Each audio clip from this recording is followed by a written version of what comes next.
जितना नुकसान ईरान ने उठाया है उतना ही नुकसान जो उसके हरीफ हैं जंग में वो भी उतना ही नुकसान उठाएंगे। ये वॉर इस चीज़ को इंडिकेट कर रही है कि दोनों तरफ के ऊपर जो लीडरान हैं उनकी हलाकत, उनका इस दुनिया से जहान फ़ानी से चले जाना, वो चीज़ डेफिनेटली तौर के ऊपर नज़र आती है। इस वॉर के असरात सिर्फ नेतन्याहू की मौत तक नहीं रुकेंगे। अमेरिका का इटसेल्फ इस पूरे खित्ते में, पूरी दुनिया में जितने ममालिक हैं उनमें सबसे बड़ा दुश्मन अमेरिका का कौन है, तो वो एक ही शख्स आता है और वो है डोनाल्ड ट्रंप। मोदी के ज़ायचे की तरफ से भी आपको ये हरकत अभी नज़र आएगी कि अनकरीब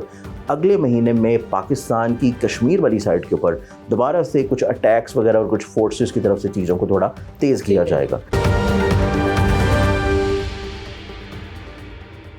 अस्सलाम वालेकुम, आप देख रहे हैं प्रोग्राम बोलो लाहौर। मैं हूं आपकी मेज़बान नूर अमानुल्लाह। नाज़रीन, कई प्रेडिक्शंस होती देख रहे हैं, एंड ऑफ टाइम्स की तरफ जा रहे हैं या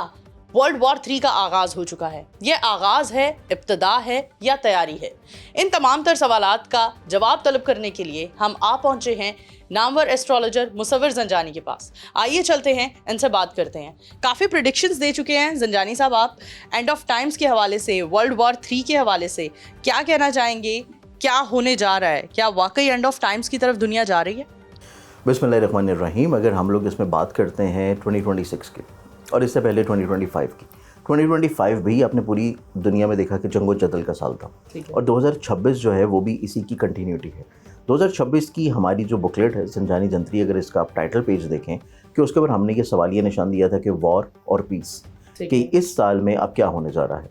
सेकेंडली तौर के ऊपर अभी रिसेंटली तौर पे जब ईरान के ऊपर अटैक होता है तो ये हमारा मंथली मैगज़ीन है आईना किस्मत, जो कि मार्च का मैगज़ीन है। अगर आप इसका टाइटल पेज देखें तो एक क्लियरली तौर के ऊपर खामनेई साहब की पिक्चर, ईरान की, और ये चीज़ हम लोगों ने मेंशन कर दी थी कि ईरान अमेरिका जंग जो है वो होने जा रही है, और ऑब्वियसली मार्च के महीने की थी। तो वो चीज़ 28 फरवरी को पहला धमाका होता है तेहरान में, जिसमें खामनेई साहब की शहादत हो जाती है। अब वो टाइम बहुत इंपॉर्टेंट है जिस टाइम के ऊपर ये वॉर स्टार्ट हुई है। वो टाइम है सुबह 9:45 का ईरान का स्टैंडर्ड टाइम। इस एतबार से उसमें आसमानी कौंसिल के ऊपर जो सितारों की पोजीशंस है वो बहुत इंपॉर्टेंट होती हैं कि जंग कब तक रहेगी, जंग किस रुख जाएगी, जंग में कौन फातेह होगा, जंग में कौन कितना नुकसान उठाएगा, और जंग में जो हदफ अमेरिका या इजराइल हासिल करना चाह रहा है, आया उनको वो हदफ मिल पाएंगे या नहीं मिल पाएंगे। जैसे कि इसमें सबसे पहले ही उन्होंने सुप्रीम लीडर खामनेई साहब की शहादत का हदफ इजराइल ने अचीव कर लिया। गो के मुसलमान के नज़दीक शहादत हासिल करना ऑब्वियसली एक अजीम रुतबे के ऊपर फाइज होना है, और अल्लाह ताला कुरान करीम में ये चीज़ फरमा रहा है, इरशाद कर रहा है कि गो के शहीद ज़िंदा हैं और तुम्हें उस चीज़ का क्योंकि इल्म नहीं है, उनको रिस्क भी मिलता है, उनको बाकी चीज़ें भी प्रोवाइड की जाती हैं। तो ये वो मर्तबा है जो कि हर मुसलमान अपनी ज़िंदगी में और मरने के लिए कि मौत उनकी शहादत जैसी हो और शहादत के मर्तबे फ़ाइज़ हों, ये ख्वाहिश दिल में रखता है। लेकिन ये चंद ही अल्लाह के मुंतखब बंदे होते हैं कि जिनको अल्लाह ताला मुंतखब कर ले। ये वही अल्लाह के मुंतखब लोग होते हैं जो कि वाक़े करबला में सिर्फ़ एक दिन पहले हुर के नाम से जाने जाते हैं और अगले दिन वो शहादत के मर्तबे फाइज होते हैं। तो ये चुने हुए लोग होते हैं जो कि अल्लाह उनको मुंतखब कर लेता है कि उनसे अल्लाह ताला ने क्या काम लेना है दुनिया में। इसी एतबार से अगर हम लोग इस पूरे सिनेरियो को देखें तो आप ये मत समझें कि ये सिर्फ ईरान, अमेरिका, इसराइल की जंग है। ठीक है, ये यहूद और नसारा की मुसलमानों से जंग है। ये मुसलमानों से वो जंग है कि जिसके बारे में नबी अकरम सल्लल्लाहु अलैहि वसल्लम ने अपनी अहादीस में बयान कर दिया है। और नबी अकरम सल्लल्लाहु अलैहि वसल्लम की एक बहुत ही वाज़िह हदीस है इस बारे में कि खुरासान के मुकाम से सियाह झंडों का लश्कर निकलेगा, और उसके बाद जो है कुर्ब क़यामत की निशानियों में वो एक निशानी है। अब क्योंकि दुनिया जो है वो हर गुज़रते दिन के साथ,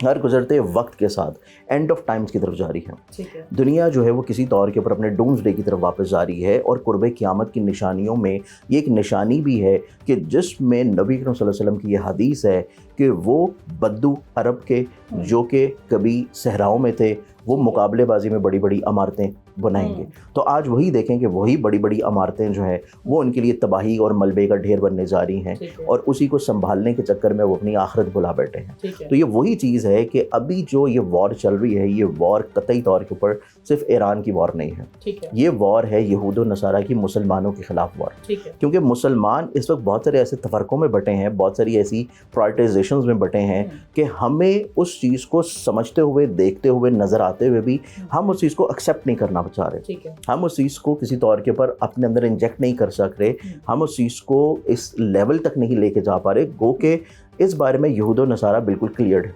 انہیں پتہ ہے کہ ان کے ایمز کیا ہیں, انہیں پتہ ہے کہ انہوں نے کب کیا کرنا ہے اور کس ٹائم کے اوپر کیا کرنا ہے, تاکہ ان کا وہ مسیحا جسے وہ دجال یا جسے وہ بال کے نام سے یا جسے وہ لوسیفر کے نام سے جانتے ہیں, تو اس اعتبار سے ان کا وہ مسیحا تبھی آئے گا جب کسی طور کے اوپر بڑی سے بڑی انسانی قربانیاں دی جائیں گی. اور یہ قربانیوں میں صرف مسلمانوں کی قربانی نہیں ہے, اس قربانی میں ان معصوم بچیوں کی بھی قربانی ہے جو کہ 165 آفیشلی طور کے اوپر ہے, لیکن ابھی میری کل ایرانی کانسلیٹ بات ہو رہی تھی, وہاں پہ حاضری بھی ہوئی, انہوں نے اس کی تعداد مجھے دی ہے وہ 185 دی ہے. یہ 185 معصوم بچیاں جو ہیں ان کو شہادت کا رتبہ ملا ہے اور ان کو اسرائیل کی طرف سے ایز اے قربان کیا گیا ہے کسی طور کے اوپر اپنے اس مسیحا اور اپنے اس خدا کو خوش کرنے کے لیے, اس جو ہے وہ آپ سمجھ لیں کہ اس شخص کے منتظر کے لیے کہ جس کی آمد کا سلسلہ اب جا کے شروع ہونا شروع ہوگا. تو بیسیکلی یہ تمام تر اسی سلسلے کی کڑیاں ہیں. پہلے غزہ میں مسلمان بچوں کی شہادت ہونا,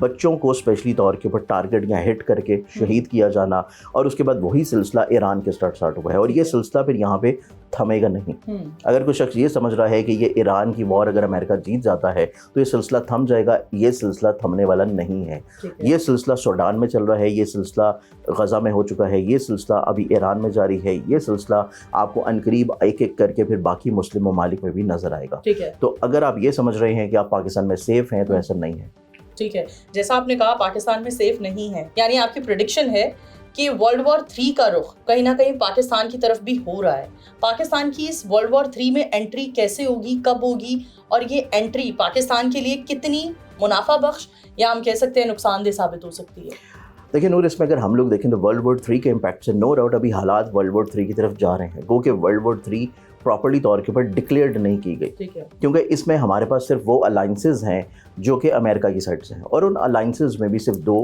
الائنسز ہی ہیں جس میں پرومنٹلی طور کے اوپر اسرائیل اور امریکہ ہے. باقی جتنے ان کے الائنس ہیں جو کہ ماضی کی ورلڈ وار 1 میں اور ورلڈ وار 2 میں آپس میں الائنس رہ چکے ہیں, وہ الائنس ابھی ظاہری طور کے اوپر سامنے نہیں آئے. یو کے نے انکار کر دیا, اسپین نے انکار کر دیا, فرانس نے انکار کر دیا, مزید دوسرے بھی جو یورپین کنٹریز ہیں وہ کسی طور کے اوپر بھی اس مسئلے میں سپورٹ کرنے کو تیار نہیں ہے کسی بھی لحاظ سے. گو کہ ان کو کسی طور کے اوپر اس ورلڈ وار کو اس وار کو ورلڈ وار 3 میں کنورٹ کرنے کے لیے کسی طور کے اوپر ان کو اکسایا گیا. ایون ان کے ممالک میں حملے کیے گئے, یو کے کی آرمی کے اوپر حملہ ہوا سائپرس میں, اس کے بعد فرانس کو کسی طور کے اوپر ٹارگٹ کیا جا رہا ہے, پھر اس کے بعد کچھ نہ کچھ ایسے حملے خلیجی ممالک کے اوپر خود سے کروائے جا رہے ہیں, پلانٹڈ کروائے جا رہے ہیں, سعودیہ کے اوپر, بحرین کے اوپر, قطر کے اوپر, کہ جس اعتبار سے کسی طور کے اوپر خلیجی ملک جو ہے وہ اس جنگ میں کود پڑیں اور مسلمان جو ہے مسلمان کے مقابل آ جائے. تو اس لحاظ سے اس کو کوشش کی جا رہی ہے, لیکن گو کہ یہاں پہ ایران کے ساتھ ابھی کوئی بھی آپ کو ظاہری طور پہ الائے نظر نہیں آتا. یہاں پہ آپ کو نو ڈاؤٹ انڈیویجولی طور کے اوپر تھوڑا سا چھپ کے رہتے ہوئے بیک اینڈ کے اوپر سپورٹس ضرور ہیں اس کو کچھ ممالک کی, لیکن آپ کو آفیشلی طور کے اوپر اس میں ڈکلیئرڈ نظر نہیں آتا کہ وہ ان کے الائے ہیں. تو اس لحاظ سے یہ ورلڈ وار 3 نہیں ہے, لیکن ورلڈ وار 3 کی ابتدا ہے. یہ اس کے ابتدائی مراحل ہیں, اور ان قریب جو ہے یہ نہ صرف ورلڈ وار 3 کی طرف چیزیں جائیں گی بلکہ قرب قیامت کی مزید جو نشانیاں ہیں وہ نشانیاں بڑی واضح طور پہ آپ کو نظر آنا شروع ہوں گی. آپ کو اسپیشلی طور کے اوپر ابھی ریسنٹلی طور پہ سوشل پلیٹ فارمس کے اوپر آپ کو جو اینٹی کرائسٹ چرچ نظر آتے ہیں, آپ کو لوسیفر کی بہت ساری ایسی عبادت گاہوں کے معاملات نظر آتے ہیں. اس کے بعد آپ کو سب سے امپورٹنٹ چیز یہ ہے کہ جس آپ یوں سمجھتے ہیں کہ فالن اینجل جس کو وہ مانتے ہیں, جس میں بال آتا ہے, اس کے مختلف نام بھی ڈکلیئر کی جاتے ہیں, جس میں اسپیشلی طور کے اوپر بال کے نام سے اس کو جانا جاتا ہے تاریخ کے اوراق میں. اس کے بعد اس میں لوسیفر بھی آ جاتا ہے, پھر اس کے بعد اس میں 1-2 اور مزید فالن اینجلز کے نام بھی آتے ہیں جن کو اینٹی کرائسٹ ہو جائیں یا پھر یہود ہو جائیں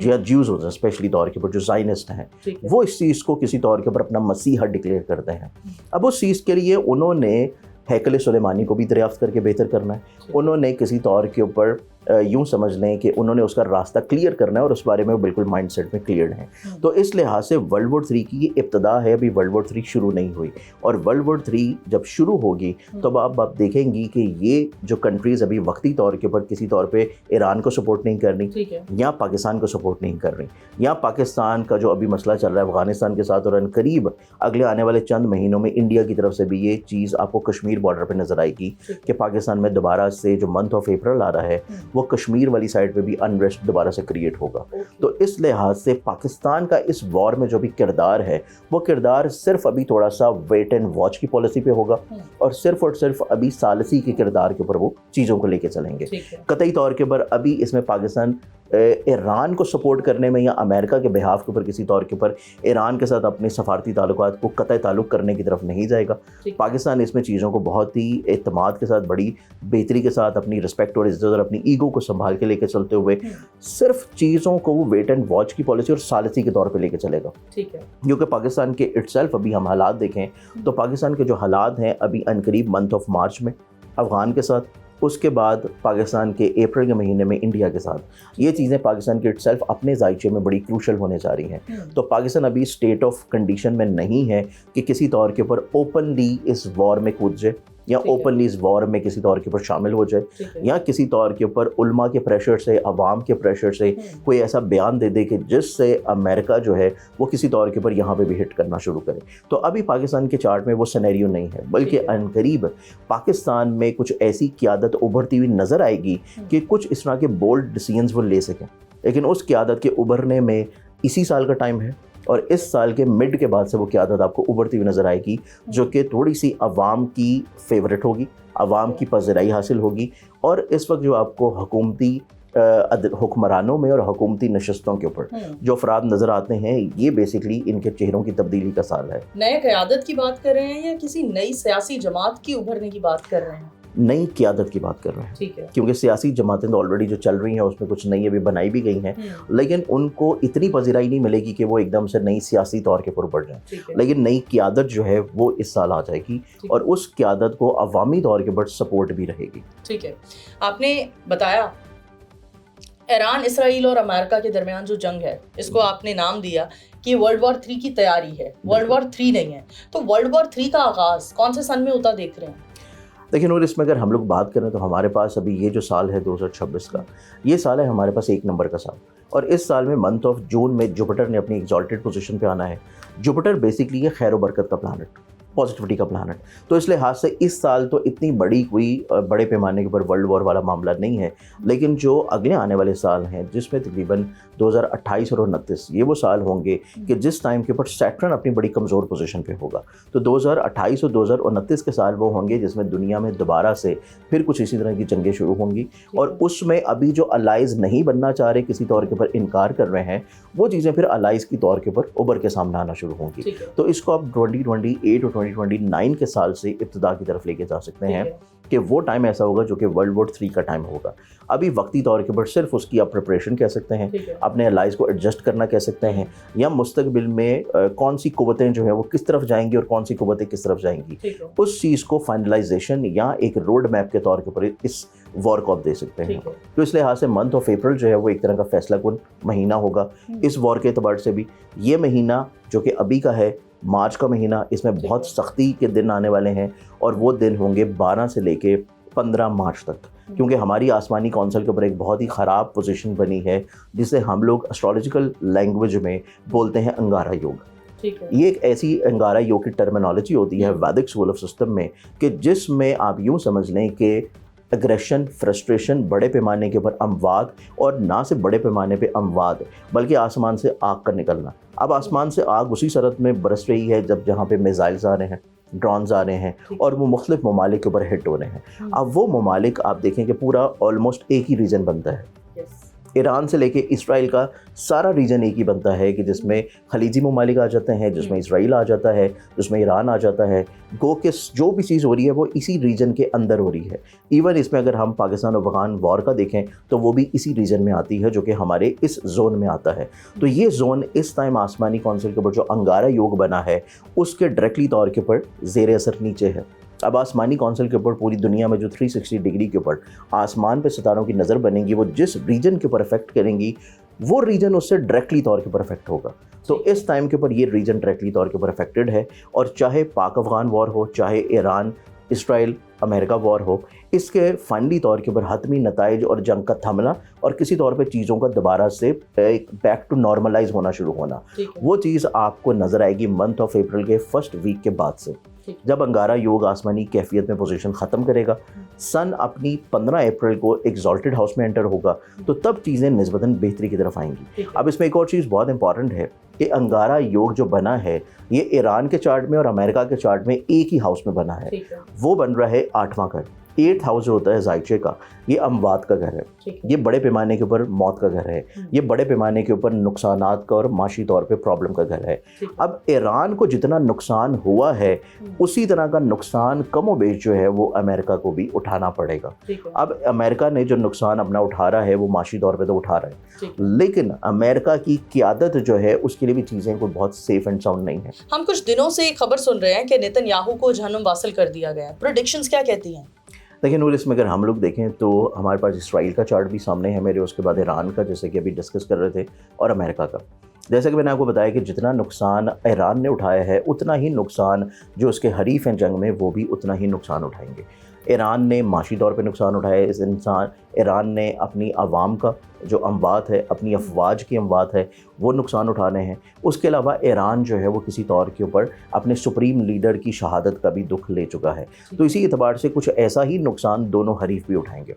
ईरान के चार्ट्स के साथ जो अमेरिका का चार्ट में भी आपको डिस्कस कर रहा था, अमेरिका और इसराइल दोनों बड़े पैमाने के ऊपर ना सिर्फ माशी तौर पे नुकसान उठाएंगे बल्कि उनकी जो क़ियादत है वो भी किसी तौर के ऊपर इस जंग से अफेक्ट हुए बगैर नहीं रहेगी। इसमें आप सिर्फ नेतन्याहू की बात कर रही हैं, और नेतन्याहू के चार्ट में देखा जाए या उनके इसराइल के चार्ट में देखा जाए क़ियादत के एतबार से, जब ये वॉर स्टार्ट हुई है, ये वॉर इस चीज़ को इंडिकेट कर रही है कि दोनों तरफ के ऊपर जो लीडरान हैं उनकी हलाकत या उनको टारगेट करना या उनका इस दुनिया से जहाने फ़ानी से चले जाना, वो चीज़ डेफिनेटली तौर के ऊपर नज़र आती है। अब ये चीज़ ईरान फेस कर चुका है, ईरान इसको डिक्लेयर भी कर चुका है, लेकिन जो ईरान 3-4 दिनों से इस चीज़ को बारहा तौर के ऊपर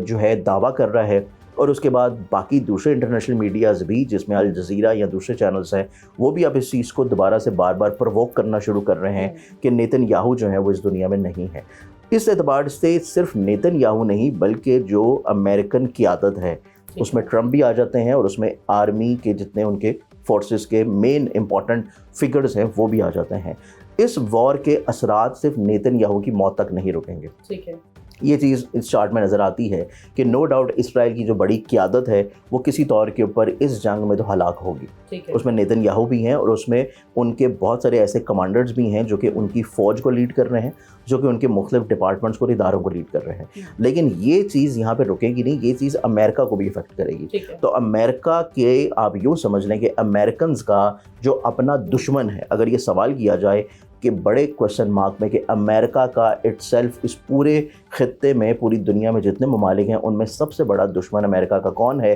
तो वो एक ही शख्स आता है और वो है डोनाल्ड ट्रंप। कि डोनाल्ड ट्रंप बजाते खुद अमेरिकन का दुश्मन है कि जब से ये इक़्तिदार में आया है कुछ ना कुछ इसने माइंड साइकी अजीबोगरीब स्टार्ट की है, और इसका अपना जो चार्ट है, इसके अपने चार्ट में जो अभी एक्लिप्स लगा था 3 मार्च को, जो कि मुकम्मल लूनर इक्लिप्स था, रेड ब्लड मून था, और ये रेड ब्लड मून लगा है इसके माइंड के हाउस में। तो आप यूँ समझ लें कि ये पूरा महीना, मंथ ऑफ मार्च, आपको इसकी तरफ से बहुत सारे ऐसे मखबूतुल हवास, अजीब किस्म के स्टेटमेंट्स और अजीब किस्म के सिनेरियोज आपको नज़र आएंगे जो कि किसी भी तौर के ऊपर रियलिटी बेस्ड नहीं होंगे। तो इस लिहाज से ना सिर्फ नेतन्याहू बल्कि ट्रंप का भी जाना जो है वो इस जंग के इख्तिताम के ऊपर किसी तौर पर नज़र आता है, उसके लिए भी चीज़ें को बहुत अच्छी नहीं है। अच्छा, ईरान की जवाबी कार्रवाई के बाद से हम देख रहे हैं कि अमेरिका और इसराइल खौफ और हिरास का शिकार हो गए हैं, और हमने एक वीडियो क्लिप देखी जिसमें डोनाल्ड ट्रंप दम दरूद भी करवाते नजर आ रहे हैं। वो दम दरूद उनके लिए कितना बेहतर साबित हो सकता है, कि जान बचा सकता है उनकी? देखिए नूर, इसमें जब तक हमारे मौला का एक कॉल है कि मौला ये फरमाते हैं कि जब तक आपकी मौत का वक्त नहीं आ जाता, आपकी जो ज़िंदगी होती है वो मौत की खुद हिफाजत कर रही होती है। तो जब आपका मौत का वक्त तय्यन है तो वही चीज़ जो कि आपकी ज़िंदगी की हिफाजत कर रही है, आपको बचा रही है हर जगह से, फिर वही चीज़ आपके ऊपर गालिब आती है और आपको इस दुनिया से ले जाती है। तो इस लिहाज से दम दरूद जो है वो किसी तौर के ऊपर मौत के वक्त को नहीं टाल सकते। ठीक है, दम दरूद जो है वो आपको किसी भी बड़े सानहे से, किसी भी तौर के ऊपर मौत से नहीं बचा सकते। आपको किसी तौर के ऊपर थोड़ा एक इंटरनली हौसला दिला सकते हैं, आपको एक थोड़ी सी पॉजिटिविटी दिला सकते हैं, आपको एक तसल्ली दिला सकते हैं, लेकिन आपको मौत के शिकंजे से निकाल नहीं सकते। तो इस लिहाज से जो अभी इम्पैक्ट नज़र आया है वो किसी भी तौर के ऊपर डोनाल्ड ट्रंप के लिए सपोर्टिव तो नहीं है। डोनाल्ड ट्रंप का अपना चार्ट इस चीज़ को इंडिकेट कर रहा है कि अनकरीब आप इनकी बहुत ज़्यादा डी फेम होता हुआ इनको देखेंगी। बहुत ज़्यादा बड़े पैमाने के ऊपर एहतजाजी मुजाहरे आपको पूरी दुनिया में तो खैर चल रहे हैं, लेकिन आपको अमेरिका के अंदर नज़र आएंगे, और ना सिर्फ अमेरिका के अंदर नज़र आएंगे बल्कि आप इसको अनकरीब अमेरिका की पार्लियामेंट से और मुख्तलिफ जो उनकी पॉलिटिकली सिनेरियो चल रहे हैं उनमें आप इसको एज आ वॉर क्रिमिनल के तौर के ऊपर इसके ऊपर केसेस चलते हुए देखेंगे अगर ये जिंदा रह गया। नेतन्याहू के छोटे भाई नरेंद्र मोदी की क्या प्रेडिक्शन देंगे? देखिए, अगर हम लोग मोदी के जायचे में देखें तो मोदी का जायचा भी किसी तौर के ऊपर नेतन्याहू से मुख्तलिफ नहीं है। अच्छा, मतलब जो चीज़ नेतन्याहू के चार्ट में है वही चीज़ और वही मिजाज और वही नेचर मोदी के चार्ट में है। अब अगर हम इटसेल्फ इंडिविजुअली तौर के ऊपर दोनों को देखें ना, तो दोनों अपनी अपनी अवाम के लिए और अपने अपने मज़हब के लिए तो बहुत अच्छे हैं। कि अगर आप नेतन्याहू की पूरी ज़िंदगी को उठा के देखें कि नेतन्याहू ने ज्यूज़ के लिए जो किया, नेतन्याहू ने इसराइल के लिए जो किया, वो तो उनके लिए एक तरह का मसीहा है। लेकिन पूरी दुनिया में जो उसने एक यूँ कह लें कि एक डर्टी पॉलिटिक्स की, पूरी किसी तौर के ऊपर एक मैनिपुलेशन की, फिर उसके बाद बहुत बड़े पैमाने के ऊपर मुसलमानों का जो खून बहाया, यही चीज़ same as it is Modi का करैक्टर है। कि मोदी भी इटसेल्फ हिंदुओं के लिए तो बहुत अच्छा है कि आप हिंदुज़म देख लें, हिंदुओं की सपोर्ट देख लें, और किसी तौर के ऊपर हिंदुओं को प्रमोट करना या इंडिया के एतबार से चीज़ें देखें तो जो मोदी की पॉलिटिक्स है गुजरात से लेके अब तक की, उस पॉलिटिक्स में आपको हिंदुज़म के एतबार से चीज़ें बहुत अच्छी नज़र आती हैं। लेकिन जब आप उसी चीज़ को बींगा मुस्लिम देखते हैं, मुस्लिम कम्युनिटी या पूरी दुनिया के लिए अमन के एतबार से चीज़ों को देखें, तो वही सिनेरियो नेतन्याहू वाला भी मोदी के जायचे में है। तो अनकरीब जो बेवकूफ़ी और जो वॉर कल्प्रिट होना नेतन्याहू ने ईरान के ऊपर हमला करके की है, कुछ उसी तरह का दोबारा से सिनेरियो जो कि 2024 में इंडिया की तरफ से पाकिस्तान के लिए किया गया था, एकदम से उतने बड़े पैमाने पे नहीं, लेकिन आपको अनकरीब सेम वही आसमान के ऊपर सितारे मोदी के जायचे में भी हैं। तो मोदी के जायचे की तरफ से भी आपको ये हरकत अभी नज़र आएगी कि अनकरीब अगले महीने में पाकिस्तान की कश्मीर वाली साइड के ऊपर दोबारा से कुछ अटैक्स वगैरह और कुछ फोर्सेस की तरफ से चीज़ों को थोड़ा तेज़ किया जाएगा। तो ये चीज़ उसके चार्ट में भी नज़र आती है कि ये हरकत उसकी तरफ से अनकरीब दोबारा से फिर होगी। जब हम अपनी 2026 की प्रेडिक्शन की बात करें तो पाकिस्तान के लिए आपने 2026 एक बड़ा ही ज़बरदस्त साल करार दिया था, और अब जो हम जंगी सूरत हाल देख रहे हैं उसमें हम डेवलप्ड कंट्रीज़ को देख रहे हैं कि वो इकॉनमी क्रैश कर रही हैं। पाकिस्तान कहाँ खड़ा होगा 2026 में? इकॉनमी के हवाले से क्या क्रैश होगा या मज़ीद बेहतरी आएगी? देखिए, पाकिस्तान के एतबार से अगर हम लोग देखें तो नो डाउट पाकिस्तान का एक बहुत अच्छा टाइम स्टार्ट हुआ, और ये टाइम हम लोगों ने प्रेडिक्ट किया था कि पाकिस्तान का स्टार्ट हुआ है नवंबर 2023 से, और उसके बाद 2024 में आप देखें कि पाकिस्तान को एक ऐसी इज़्ज़त अल्लाह ताला ने दिलाई ग्लोबली तौर के ऊपर, ना सिर्फ इंडिया से वॉर जीतने की सूरत में, बल्कि बहुत सारे ऐसे ममालिक जहाँ पे पाकिस्तान को पजीराई मिलना शुरू हुई, पाकिस्तान के पासपोर्ट को बेहतरी हुई, पाकिस्तान की किसी तौर के ऊपर पॉलिटिकली तौर के ऊपर एक पूरी धाक जो है वो खित्ते के ऊपर बेहतर हुई। और फिर आपने ये देखा कि अमेरिकन जैसी क़यादत जो है वो बारहा तौर के ऊपर बहुत सारे प्लेटफॉर्म्स के ऊपर पाकिस्तानी क़यादत को या पाकिस्तानी आर्म फोर्सेस को प्रेज़ करती हुई नज़र आई। तो ये वो इज़्ज़त थी जो कि अल्लाह ताला ने 2024 में पाकिस्तान को दिलाई। अब इसी का तसलसल जो है अगले आने वाले मज़ीद आपको चंद साल नज़र आएगा, क्योंकि ये 10 ईयर्स का टाइम होता है। सैटर्न का मेन दौर है और ये 10 साल दौर पाकिस्तान के लिए प्रॉस्पेरिटी का दौर है। तो इस साल इंशाल्लाह 2 जून 2026 को जुपिटर पाकिस्तान के चार्ट में माशी तौर के ऊपर स्टेबिलिटी लेके आ रहा है, पाकिस्तान की इकोनॉमिकली तौर के ऊपर ग्रोथ लेके आ रहा है, और ना सिर्फ पाकिस्तान की इकोनॉमिकली तौर के ऊपर ग्रोथ लेके आएगा बल्कि पाकिस्तान की अपने हमसाया ममालिक के साथ चीज़ों को मज़ीद थोड़ा सा प्रॉस्पर करेगा। अभी वक्ती तौर के ऊपर आपको जो अफ़गान वॉर नज़र आ रही है, ये आपको जून के बाद से चीज़ें मज़ीद थोड़ा सा थमती हुई नज़र आएंगी, हालात में थोड़ी बेहतरी हो जाएगी, ट्रेड दोबारा से आपकी बैक टू नॉर्मलाइज हो जाएगी, और यही चीज़ आपकी फिर ईरान के साथ भी नज़र आती है, और इंडिया के साथ भी चीज़ें फिर एक थोड़ा लंबा अरसा खामोशी के साथ थमना शुरू हो जाएंगी कि एकदम से चीज़ें बहुत ख़राब ना हो, क्योंकि जुपिटर खैर का प्लानट है, जुपिटर इज़्ज़त का, बरकत का और किसी तौर के ऊपर भलाई का प्लानट है। तो जुपिटर ने पाकिस्तान के जायचे में एक तो इकोनॉमिकली तौर के ऊपर पाकिस्तान को राइज दिलाएगा, फिर पाकिस्तान की किसी तौर के ऊपर बिजनेस कम्युनिटीज़ को ब्लेस्ड करना शुरू करेगा, पाकिस्तान में अवाम जो आदमी है, एक आम आदमी जो कि किसी तौर के ऊपर बहुत वक्ती तौर पे तो परेशान चल रहा है कि इस पूरे ख़त्े में हर तरफ जंग है, लेकिन बीच में आप इस तरह मौजूद हैं जैसे नमरूद की जलाई हुई आग में हज़रत इब्राहीम अलैहिस्सलाम महफूज थे। तो इसी एतबार से इस पूरे इर्द गिर्द जितनी आग चल रही है, पाकिस्तान उसमें अल्लाह ताला इसको ऐसे ही महफूज रखेगा, क्योंकि अल्लाह जो है वो कादिर मुतलक है हर चीज़ के ऊपर। और पाकिस्तान के नसीब में अब खुदा ताला की ज़ात की तरफ से उसके चार्ट्स के मुताबिक ये लिख दिया गया है कि पाकिस्तान ने जितना डाउनफॉल देखना था वो देख चुका। पाकिस्तान इंशाल्लाह अब एक तो राइज़ करेगा इज़्ज़त के अतबार से, पैसे के लिहाज से, बिज़नेस के अतबार से, और एक आम आदमी की ज़िंदगी में एक कॉन्फिडेंस, एनर्जी, हिम्मत, हौसले के अतबार से कि जो आप किसी तौर के ऊपर अपनी ज़िंदगी में इज़्ज़त या रिस्पेक्ट खो चुके थे और अपना कॉन्फिडेंस खो चुके थे, लूज़ कर चुके थे जब आप इंटरनेशनल तौर के ऊपर किसी जगह पर ट्रैवल करते थे। लेकिन अब इंशाल्लाह अल्लाह ताला आपको हर गुज़रते साल के साथ इज़्ज़त भी दिलाएगा, आपका वक़ार भी दोबारा बुलंद करेगा और आपकी इम्पोर्टेंस भी दूसरे ममालिक के लिए बहुत यकीनी बना देगा। बहुत शुक्रिया, thank you so much Zanjani साहब, आपके कीमती वक्त का और बेहतरीन प्रोडिक्शंस का। इसी के साथ अपनी होस्ट नूर अमानुल्लाह को प्रोग्राम बोलो लाहौर से दीजिए इजाज़त। दोबारा हाजिर होंगी, तब तक के लिए अल्लाह हाफ़िज़।